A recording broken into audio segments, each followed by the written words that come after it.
Welcome, everyone, to the Girlfriend Book Club's monthly discussion. I'm Shelley Emling, the moderator of the Girlfriend Book Club. Our August book club pick is The Paris Library, which is probably one of the best books I've read this year. We're so honored and thrilled that tonight the author of The Paris Library, Janet Skeslien Charles, is joining us, and we can't wait to talk about the book with her. So anyway, it's the Girlfriend Book Club's monthly discussion. The book is The Paris Library, and we're so honored to have Janet here as the author for tonight's discussion. I'm so sorry about that. So Janet, let's get to it. So where did you get the inspiration for this book? Because as I said earlier, just when you think you know everything about World War II, you put this together, which is about a topic that a lot of us have never heard anything about. So how did this come to be? Well, I worked at the American Library in Paris from 2010 to 2012. And even on the website at the time, even in the newsletters or in the information about the library, this story wasn't really talked about.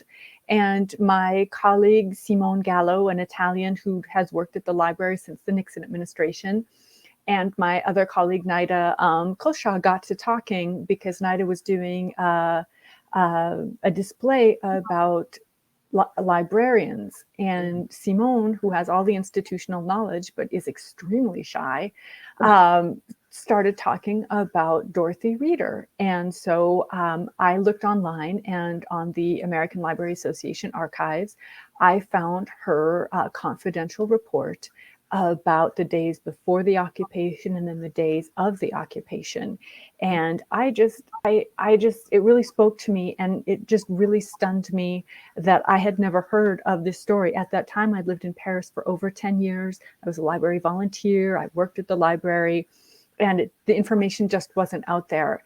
After Nida's presentation, the word did get out a little bit more, and there was some information put on the American Library's website, but I just wanted to delve deeper into these amazing librarians who were willing to risk their lives to hand deliver books to their readers. Yeah, and Miss Reeder, what a great name for a librarian. Right? Yes, isn't that fabulous? In fact, the book went to auction, and so I was talking to several editors, and one said, "You're really going to have to change the name, Miss Reeder. It's too on the nose." And I can see why she thought that, because it really is a wonderful name for a librarian. So I know the Dewey Decimal System played a key role in this book, or it was highlighted several times. I just wondered why you did that, why you chose to really focus on that number system. Well, I'm from Montana, and a lot of us here have a hard time expressing ourselves or talking about our feelings. And in a lot of ways, Odile is the same way. And so maybe a way she can show her fears or her interests is through that number system. So instead of words, numbers. Yeah, I knew about the system, obviously, but it was really interesting just to see it come to life so often in the book. I loved it. Oh, thank you. Well, and of course, I'm nostalgic for the card catalogs. I grew up, having to do school reports and digging through those card catalogs, and it was kind of a treasure chest because everything was in alphabetical order. So you just really never knew what you would find. And yes.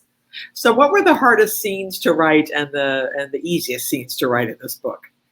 And especially when it comes to, like, I know you went back and forth through these two different timelines. So what was most difficult to write about, and probably the easiest thing to write about?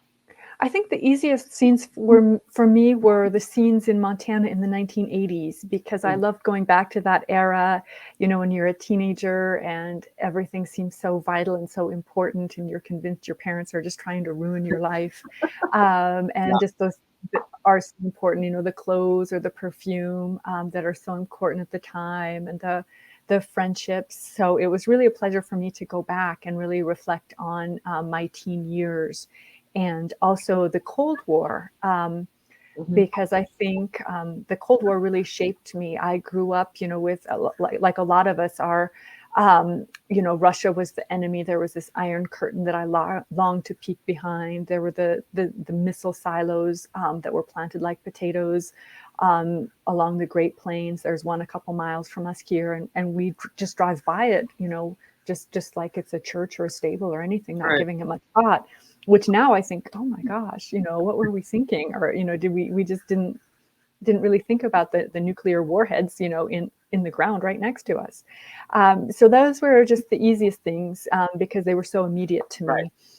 It was really hard for me to write about Miss Reader because I was really afraid of making a mistake. For a long time, I just couldn't put words in her mouth. And so I created Odile because I felt it was easier for me to, I don't want to say manipulate, but, you kind of use as a puppet, kind of direct her actions or, things like that. And sometimes I did have a hard time. I maybe did have a hard time balancing her character, where I didn't want her to be too bitter or too wise. I tried to strike the right balance throughout her years and have her grow. So Lily, I mean, a lot of people wanted to know what character you most related to. I'm guessing it's going to be Lily, correct? Well, actually, it's Margaret, because Margaret goes to Paris with very high expectations, like a lot of people, and it's very challenging. It's very challenging. The bureaucracy is brutal. People can be very callous. I worked at a job where I just had a yearly contract, so people really didn't take the time to get to know me or show any interest because they knew I'd be moving on and the next girl would be there the following year. Right. So I really had a hard time in Paris, just like Margaret. And so she's probably my favorite character just for that. So tell us about your background. So you worked as a programs manager, correct, at the library. So I mean, what led you to Paris in the first place? I mean, how did this journey start? And a lot of people have asked me, do you speak French? I do speak French. I grew up next to a war bride, and so I was very interested in France and in the French language thanks to her. I didn't have a close relationship to her like Lily does with Odile in the book, but I can definitely say that she inspired my love of French and my interest in going to France. So when I was 15, I went as an exchange student in the summer, and then again when I was 17 and lived with families.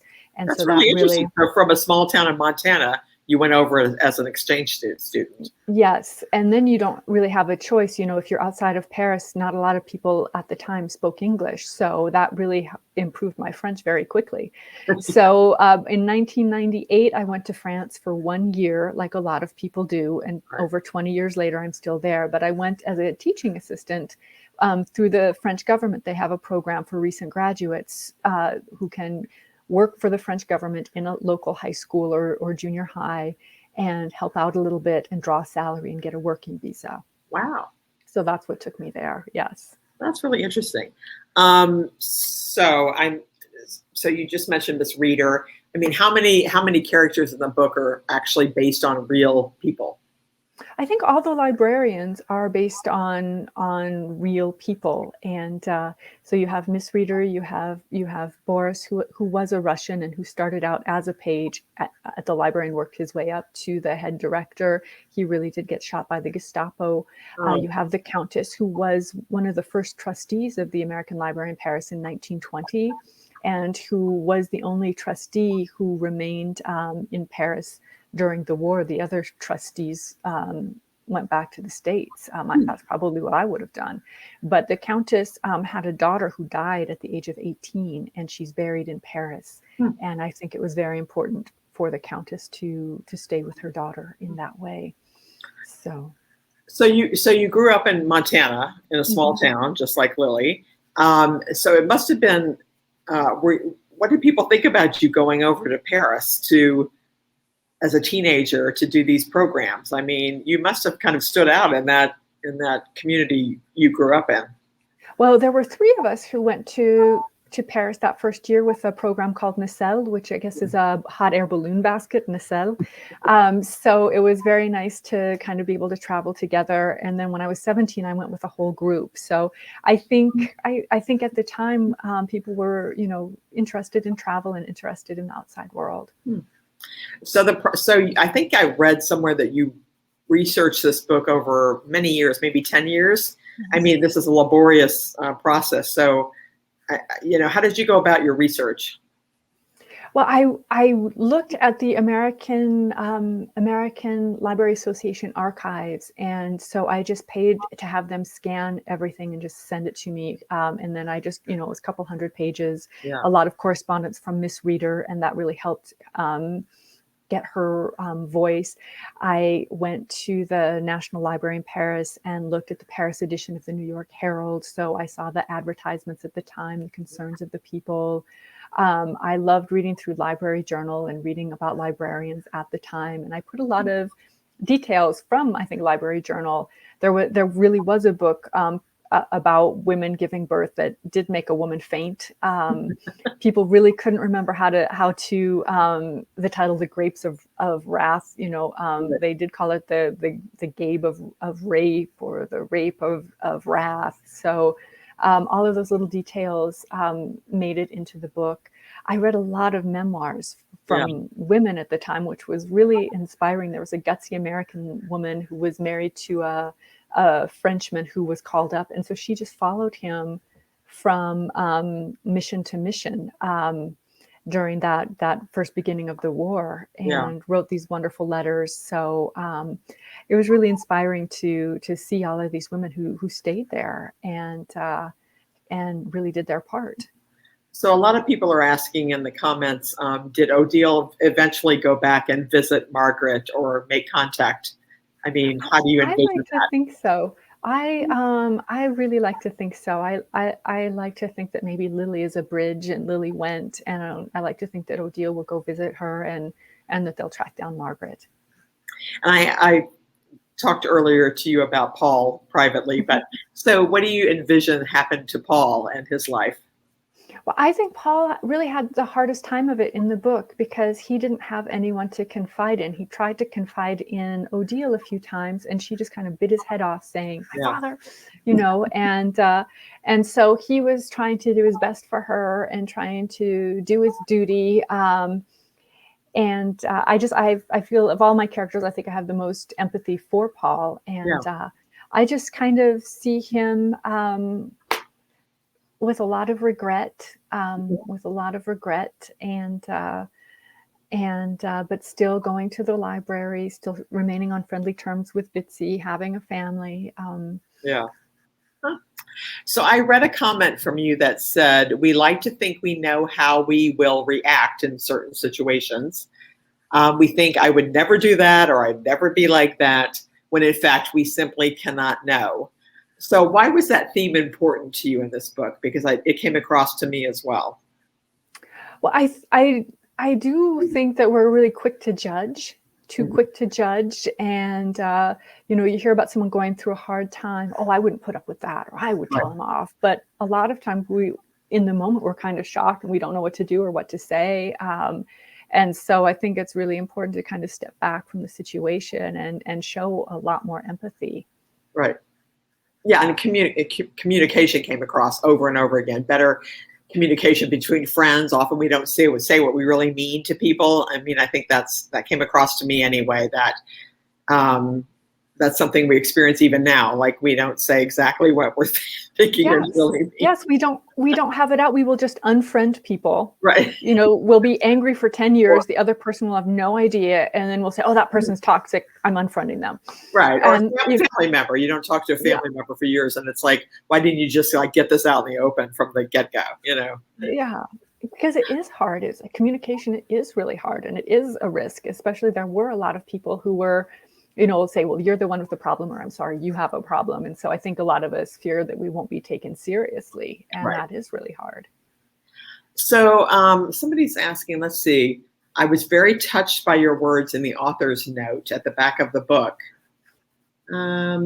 Language is a gate that we can open and close on people. the words we use shape perception, as do the books we read, the stories we tell one another, and the stories we tell ourselves. So she was very moved, Terry, and by that passage. Just FYI, it's coming up.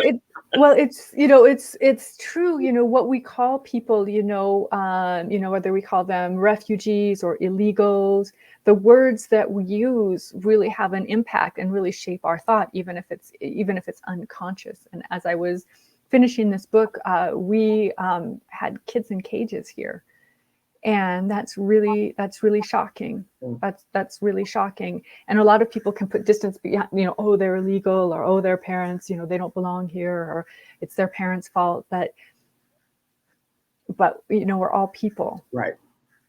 And that point came across again and again in the book. You talked a lot about not just walking in somebody's shoes, but being in their skin. Mm-hmm. So I think that theme was really, you really honed in on that a lot in the book, which I loved. Oh, thank you. So a lot of people also want to know what authors inspire you. Well, I really love the work of Ann Patchett. I have read Bel Canto so many times. If I loaned you your book, it would just be me underlining stuff. I'm not even sure you could still read the words. And when I read her book, The Dutch House, her last novel, right. As an author, I visit a lot of book clubs. So I called up every book club I'd ever been to and said, what about that ending? Can we talk about that? What does it mean? What did you think about it? And that's the best kind of book to me, is when people disagree about something and they have to talk it out. Yeah. And I hope that people will have arguments about my book. That would just make me so happy. But I think Ann Patchett is really one of my favorites. So besides that one, I mean, what books have you loved this past year? What are you reading? Oh gosh, I'm reading a book called Looking for Jane right now, which is about an underground abortion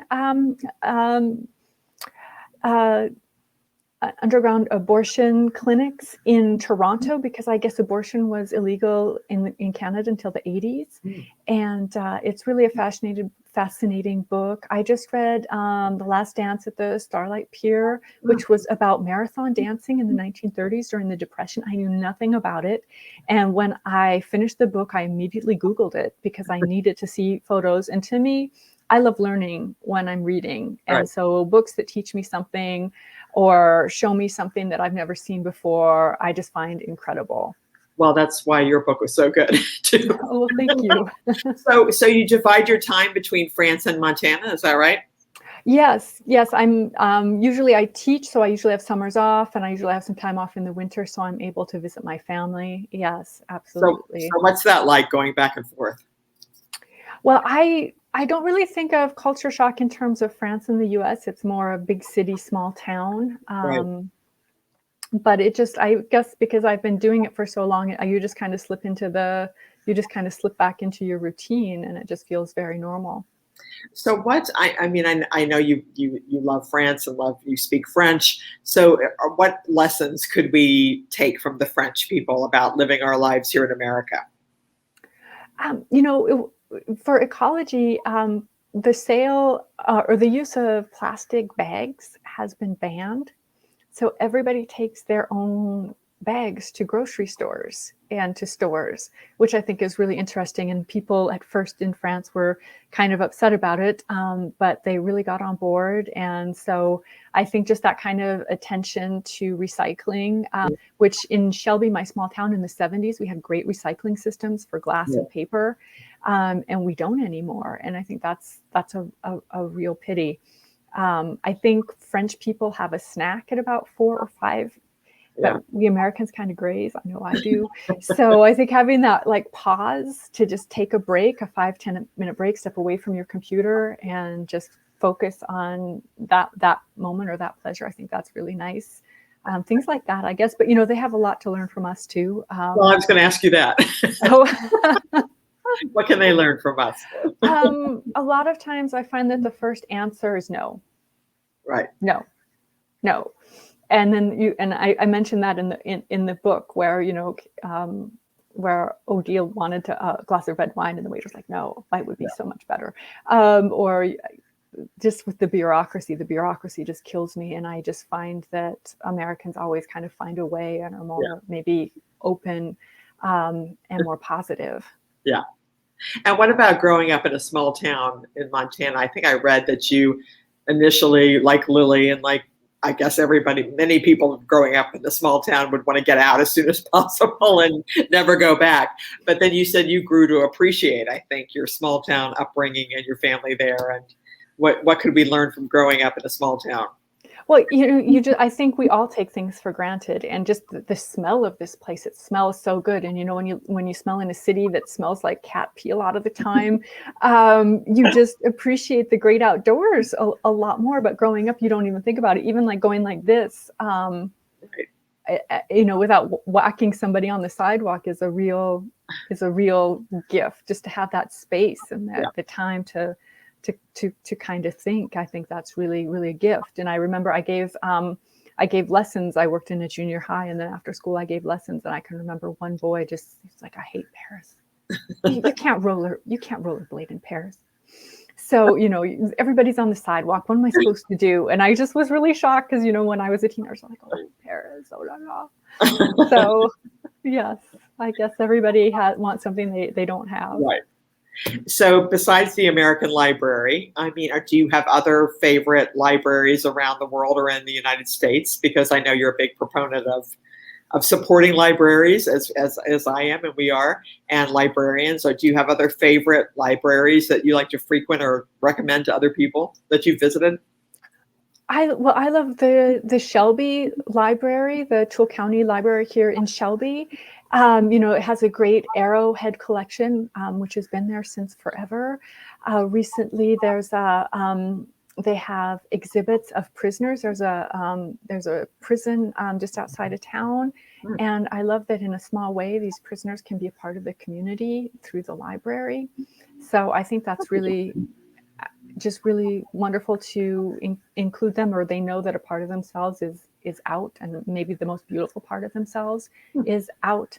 And so I just love how libraries in general have adapted and changed and become so modern. I read a story about a young man who had a job interview, and he checked out a tie from his local library. I mean, how incredible is that? That is just pretty incredible. Really something. Just to think about those needs, or we don't have home ec classes anymore, and so libraries are teaching adulting 101 for things that we used to learn in those classes. Maybe cooking, maybe how to sew on a button, maybe balancing a budget. Yeah. So a couple of people are asking, with COVID, how has that affected your teaching? Well, I stopped teaching in the fall of 2019, or in the spring of 2019. Okay. That was I thought, well, I'd like to maybe just take a year off and research a new project that I'm working on and just work on it full time. And then COVID happened, and so I haven't gone back to teaching. But I love my last position was at a engineering school. And so working with really bright people who really challenge you and are just very, a lot of them don't get the opportunity to read.